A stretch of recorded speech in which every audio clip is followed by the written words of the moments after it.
This is a review of the SAPEP biannual reporting for 24-25 academic year, how to navigate the various tools so that you can best use what has been created so far. I'm going to go ahead and share my screen. First and foremost, I'm going to start by how to access this information. Starting on our OEP internal dashboard for the core team. This should be bookmarked on your computer. You can find everything is linked starting here. Lori, you'll find your information here in the SAPEP internal dashboard. Alex, you'll see it through reporting. However, they both will take you to the same place. It's just sorted out by your own personal views. For example, Lori, you might want to click here on your own dashboard. You might want to have this one bookmarked as it'll have everything connected here. Scrolling down in either dashboard, you'll see a button that says SAPEP Biannual Reporting Dashboard. There's a couple items that you'll see. To begin with, this is just the most basic overview of what's going on.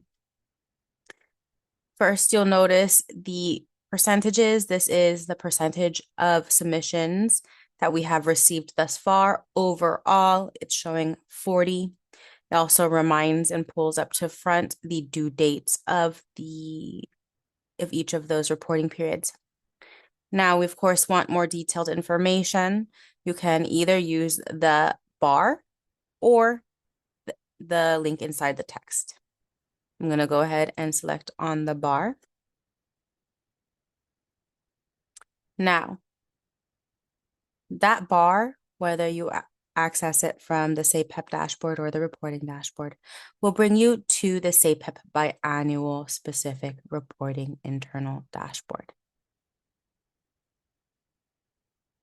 You'll see a couple of items. First, at the top, you'll see some of the past items. I will be working with Melissa to get these things archived into the box so that they are not living in Smartsheet soon. But for now, I do have it linked there for you. For what is current and available, you're actually going to look at this section, Data Update Confirmation. Because of the way that it is currently set up, there is not automatic data analysis. If there's certain things that you would like me to pull out of that, Alex, we can kind of touch base and see what we might be able to automate. It's a bit hard with the current format, which is what we'll be correcting in the 25-26 year. Now, to go over a couple of basic things. When a program submits their responses, it'll go into this item, the sheet view. As soon as that's received, it will automatically update the status as well as become available for your view. It will also update the status and become available for COOs. These links may not work well for you, Alex and Lori, because you are not COOs and you do not have privileges to see those views in the same way as COOs. But all of their views match exactly what our internal views are. Okay, so don't worry about the COO views unless someone's asking you for a link. You are primarily focusing on the internal views. At a glance, again, I have pulled out for you all of the overall progress of each campus. We've also pulled in MESA here, and then calculated the overall for both fall as well as spring. We've also pulled out the reporting periods, including the due dates and when those reports become available. Now, again, at a glance, it's easy to see we've only got 40% when the due date was the 31st, meaning we are quite behind on receiving those submissions. In that mindset, in order to get some of those in and do some outreach, outreach can be done in a couple of ways. You're going to want to be able to see who you need to outreach to. One way you can do so is by looking here at the programs that have not submitted. You'll see this orange button, it's a report. This automatically updates using the status tracker. So let's take a look first at programs that have not submitted. I can click here, and this is just a filtered view of all of the programs that have not submitted for the fall. Okay. It is sorted, you'll see, by program and by campus. Nothing very fancy here. I'm going to go back. This is one of the cleaner ways to see it.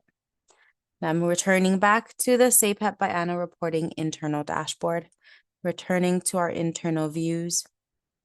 Alternatively, you can look at the full status tracker, which is here. Notice this has a lot more information. Please do not make any edits to this gray area. This is important for coding for myself and Melissa. That is why it is grayed out. What you're going to focus on in this case is the fall status. Notice that I have made collapsible groups based on each campus.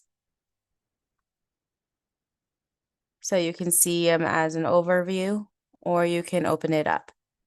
At a quick glance, you see UC San Diego has submitted all of their reports, which is fantastic. Alternatively, everyone else is still showing as in progress and their percent towards that completion.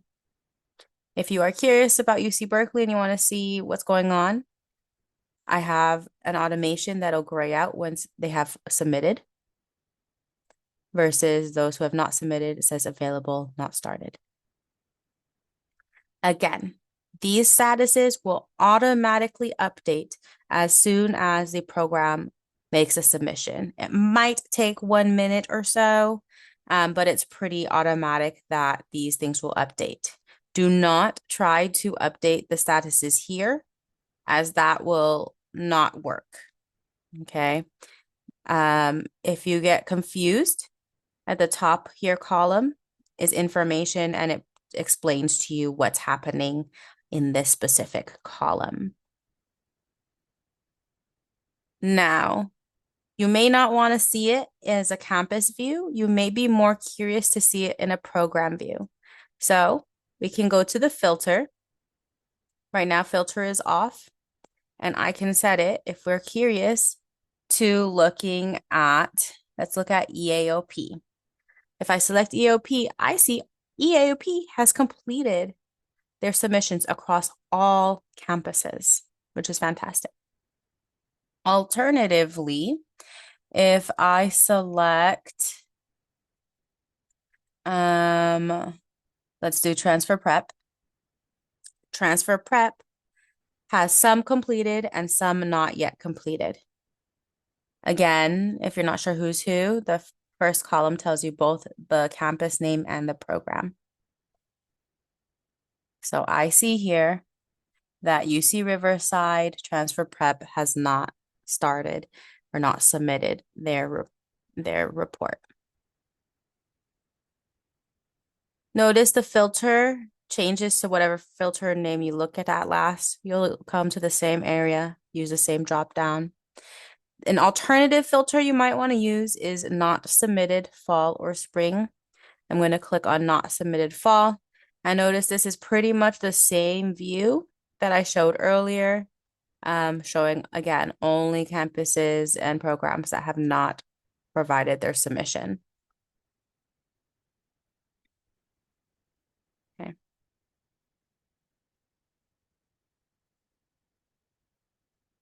One benefit of using this view is that if I'm reaching out, I can see here who the COO and the COO's main supports from that campus are, to know who to reach out to.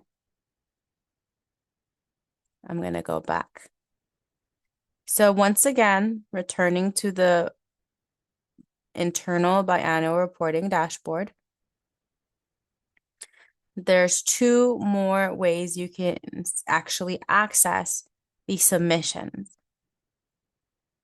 The first way I'm going to show you is if you only want to see one program and their own responses. This is the dynamic view responses. Again, this is if I want to see just one specific program. It does list all programs. Notice there's a lot less information on this front view. Now, if I want to see specifically what did San Francisco K-20 report, I can click on their row and I can see their information a little bit more easily, kind of more like a form format.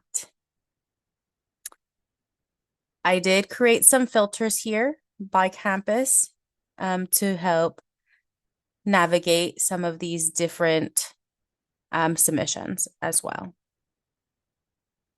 Again, this is best if you are only trying to see one specific campus program's responses. Alternatively, returning back to our SAPEP biannual report internal dashboard. If you want to see responses across programs, you can come to the sheet view, responses.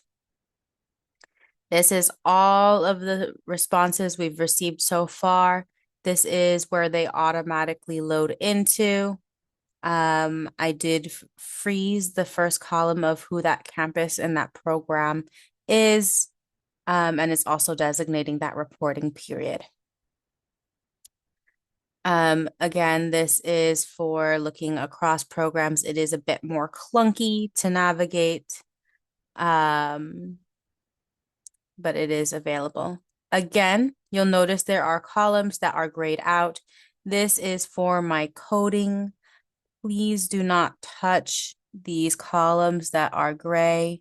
I have locked them as well so that you can see what's going on, and they are sectioned out.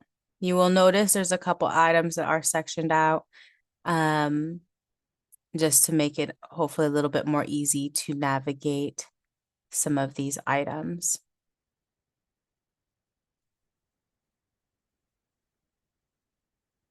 That is the basic rundown of how to navigate our tools. If you have questions, of course, feel free to reach out to me. This will be changed and made a bit easier to navigate and have analysis from when we move forward into the 25 cycle. Yeah, feel free to let me know if you have any questions.